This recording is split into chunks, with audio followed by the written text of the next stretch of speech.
the Al-Qaeda was essentially a kind of a byproduct of Brzezinski's campaign to embarrass the Soviet Union in Afghanistan. They weren't in Afghanistan at that time. Brzezinski boasted later that he was responsible for drawing them into Afghanistan.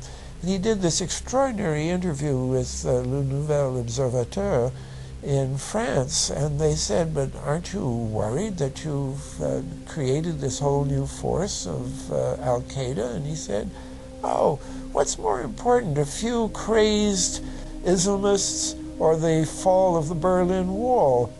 And they said, but you know, is there no danger? Aren't they dangerous? And he said, nonsense. He said all this in 1998. So I knew Brzezinski at McGill University. We were students together and took very small classes together. And in some ways he's bright, and in some ways he's kind of nuts. And he had the kind of nuttiness that made him attractive to the Rockefellers. Bin Laden and his network were actually funded by BCCI through U.S. covert operations. Well, the reason I bring it up, if you've ever heard any of our call-in shows, you know that we have people that think about the conspiracy theories of people like you. You would be a poster child for these people because you have served on the board of the Council on Foreign Relations. You helped start the Trilateral Commission, and you've been to the Bilderberger groups. Are people too close in this world, people in business, too close to the governments? Well, you know, there is such a thing as insidious influence. And the question is, how does it operate? Does it involve bribery? And does it involve some sort of psychological domination of individuals? I don't believe in this notion of some sort of secret societies controlling people. But of course, in any political system, there are sort of over-the-table and under-the-table arrangements. Arrangements that involved ruthless, illegal, and immoral activities in order to dominate humanity. Despite all of the evidence that has just been presented, this network would fall down the memory hole, even though 14 convictions were made in the Iran-Contra scandal. The continued cover-up would be made possible by George H.W. Bush. These documents that came forward in the North trial clearly reveal the involvement of the Vice President to a greater degree, I think, than he has acknowledged heretofore. This, of course, did not stop him from pardoning those involved during the twilight of his presidency.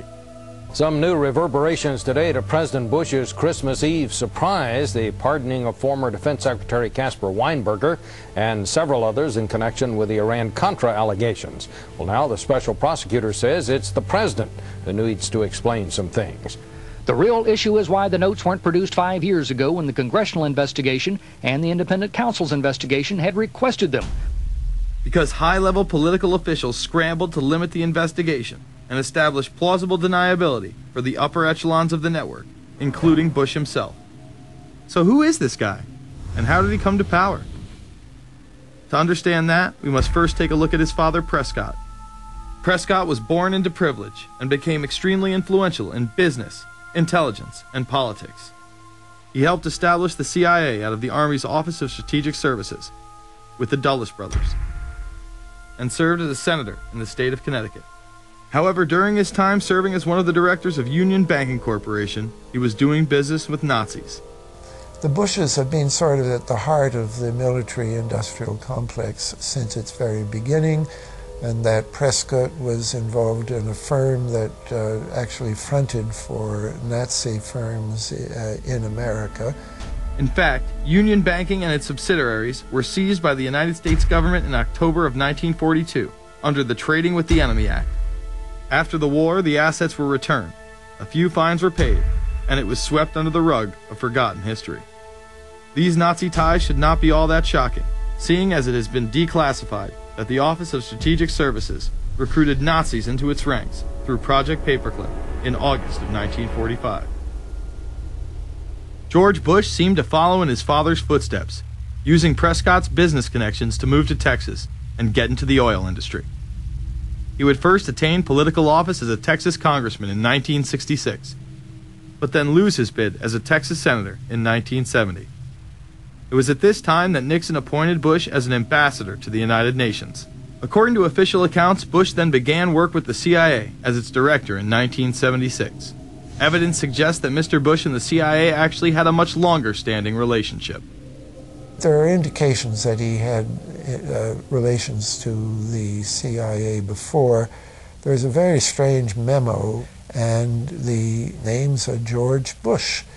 And when this was published, there was a lot of fuzzing of the issues, but given George H.W. Bush's strong connections with the Cuban community, I think there is a good chance that it was that the George Bush we know, so that he did have a CIA connection. Bush left the CIA just under a year after his appointment. He is credited with restoring the agency's morale, as its image was being shattered by the Church Committee's revelations of the CIA's unauthorized activities involving assassinations and corruption. In reality, Bush was responsible for denying the Church Committee many of the documents it requested and making it impossible for them to do a thorough investigation. After his time as CIA director, he devoted himself to becoming the next president of the United States. Many people within his own party did not like his globalist ties. Along the campaign trail, Bush continually had to explain his association with the group. You know J.R. Ewing in the show Dallas? J.R. is a member of the Trilateral Commission, I think. It's got to be because it's so bad. Let me tell you something. I used to be a member of it. I resigned, as I did from every business thing I was in, to concentrate on one thing, running for President of the United States. Ronald Reagan initially had no interest in having Bush as his running mate. Even then presidential candidate Ronald Reagan had questions. I would suggest that maybe Mr. Bush would clear the air if he'd tell us why he resigned. Reagan's backers then forced him to choose their intelligence frontman, George H.W. Bush, as his vice president. But in spite of last year's campaign rhetoric, all seems to be back to normal between George Bush and his old colleagues. And President Reagan, who is relying on many of these powerful business leaders to make his economic package work, will host commission representatives at the White House Monday. After Reagan's election, there was an attempt on his life, just 69 days into office. Astoundingly, Bush would again be connected. So just who is John Hinckley, Jr.? When he left this neighborhood 8 years ago, he was, by all accounts, well-liked and seemingly normal. This donut shop near the motel was visited by Hinckley, who reportedly waited for a phone call here each day, even though he had a phone in his motel room. The nature of the calls is not known. A touch of irony. The young man walking with the elder Hinckley is 30-year-old Scott Hinckley, John Jr.'s brother. He and Vice President Bush's son, Neil, are friends. They had planned to have dinner together in Denver tonight. The plans have been canceled. We were told Hinckley was a madman acting alone. If that was the case, why was he making phone calls from a payphone down the road instead of his hotel room? Why was the would-be assassin's brother a family friend of the man who stood to gain the presidency? While Reagan led the nation in the public eye, Bush exploited his power through the largely unknown Continuity of Government Directive. In the United States federal government, there is a super-secret agency which controls this shadow government. The National Program Office allowed Bush and his network to attain executive emergency powers. Ronald Reagan authorized the National Program Office when he signed a top-secret directive in 1982. Oliver North was one of the key officers responsible for the program's startup. Under the NPO's direction, 4 agencies were charged with execution of the Doomsday Plan: the CIA, the Departments of State and Defense, and the Federal Emergency Management Agency. An effort was being made to consolidate continuity of government programs across several major departments of the government under one office. After 8 years of secret wars, covertly sponsored revolution and assassination had advanced globalist interests and allowed Bush to achieve his lifelong dream by becoming the 43rd President of the United States. The fall of the Soviet Union left the United States as the sole superpower in the world. The Wolfowitz Doctrine stated, "We must maintain the mechanism for deterring potential competitors from even aspiring to a larger regional or global role." The New World Order was on display with the first Gulf War and the creation of a European Union. After losing to his crony Bill Clinton, he faded into the background as the agenda for a New World Order marched forward. After 1989, President Bush said, and it's a phrase that I often use myself, that we needed a new world order. We have just exposed many of the globalist operations, including drug dealing, funding terror, dealing arms, and taking over the United States government by stealth. Whenever these agendas were threatened, those who opposed them ended up dead.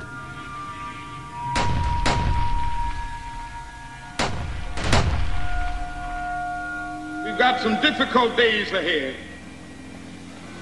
but it really doesn't matter with me now, because I've been to the mountaintop.